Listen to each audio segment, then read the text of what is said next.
नमस्कार दोस्तों, आर के म्यूजिक 95 में आपका स्वागत है। आप लोग इस चैनल को अधिक से अधिक सब्सक्राइब करें और मुझे सपोर्ट करें, जिससे मैं आप लोगों के लिए नए नए गाने ला सकूं। आज मैं लेके आया हूं एक सैड सॉन्ग। अगर अच्छा लगे तो शेयर लाइक ज़रूर करें। तो आइए देखते हैं मुखड़ा। हो हमसे क के बेवफाई, भइलू तू चीज पराई। हमसे क के बेवफाई, भइलू तू चीज पराई। देहिया से बाटे निकलल हमरो परान। जा जाए जान, जा जाए जान, खुश रह तोड़ी के अरमान।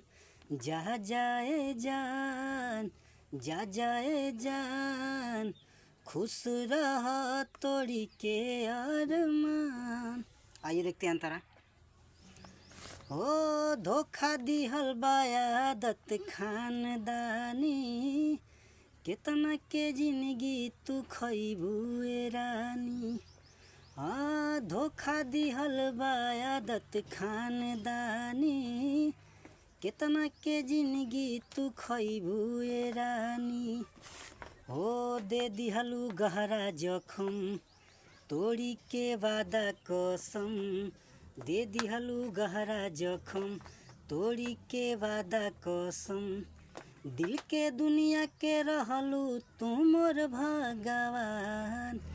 जा जाए जान, जा जाए जान, खुश रह तोड़ी के अरमान। जा जाए जान, जा जाए जान, खुश रह तोड़ी के अरमान। आइए देखते हैं दूसरा अंतरा। रणजीत के रानी जेतना तड़पइबू, मिली न चैन कहीं आंसू बहइबू। रणजीत के रानी जेतना तड़पइबू, मिली न चैन कहीं आंसू बहइबू।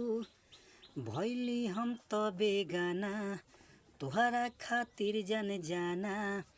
भइली हम तो बेगाना, तोहरा खातिर जन जाना।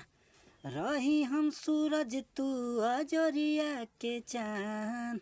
जा जाए जान, जा जाए जान, खुश रह तोड़ी के अरमान। जा जाए जान, जा जाए जान, खुश रह तोड़ी के अरमान। इस चैनल पे 500 सब्सक्राइबर का टारगेट आप लोग जल्द से जल्द पूरा करें। धन्यवाद।